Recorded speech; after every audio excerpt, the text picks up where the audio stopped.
మీనాక్షి ఆదిరాజు గారు, ఆషాఢ మాసం అనగానే అత్తకి కోడలికి పడదు అని చెప్తారు. అత్త కోడలు కలిసి ఒక ఇంట్లో ఉండకూడదని, అలాగే కొత్త అల్లుడు ఆషాఢ మాసంలోకి అత్తవారింటికి రాకూడదని చెప్తారు. ఈ నియమాల వెనక ఉండే అంతరార్థం ఏంటి? ఈ నియమాలు నిజంగా ఉన్నాయా?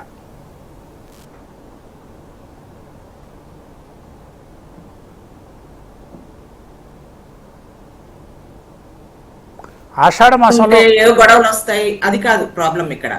లేదా అల్లుడు అత్తగారింటికి వెళ్తే అని కాదు. ఇక్కడ ఏంటంటే ఆషాఢ మాసంలో అది వర్షాకాలం అండి. ఈ మాసంలో గనక అంటే వ్యవసాయానికి ఎక్కువగా అది వర్షాలు పడుతున్నాయి కాబట్టి వ్యవసాయానికి చాలా ప్రత్యేకత ఉంది. ఈ మాసంలో మొదలవుతాయి అన్ని పంటలు వేయటం, నాట్లు వేయటం ఇదంతాను.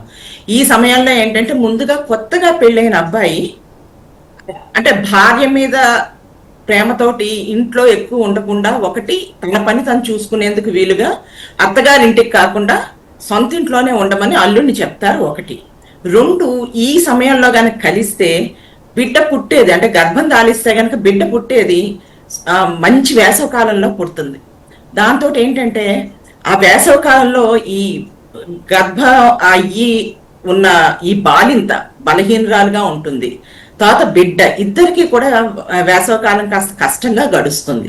ఇవన్నీ ఆలోచించి మన వాళ్ళు ఇటు అంటే ఈ వ్యవసాయ పనులు కానీ ఇంకే పనులైనా కూడా ఆ అబ్బాయి ఫోకస్డ్ గా చేసేందుకు, ఇక్కడ ఈ అమ్మాయి తర్వాత కష్టపడాల్సిన అవసరం లేకుండా ఉండేందుకు ఇవి ఆషాఢ మాసానికి ప్రత్యేకత అయితేనండి. ఇంకోటి మనకు సామాజిక పరంగా మనం ఆలోచించాల్సింది ఇంకోటి కూడా ఉంది. చూడండి, మొదటి సంవత్సరం అమ్మాయిని ఎప్పుడు పెళ్ళైన తర్వాత ఏదో ఒక పేరుతోటి ఇంటికి పిలిచేవారు.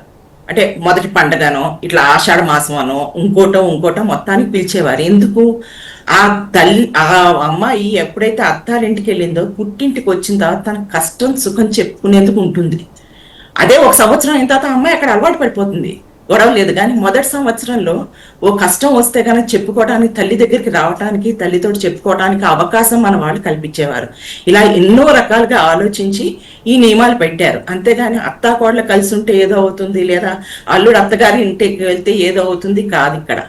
ఇక్కడ కావాల్సింది ఏంటంటే సామాజికంగా అన్ని బాగుండాలనే ఉద్దేశంతో చేసిన ఏర్పాట్లు ఇవి.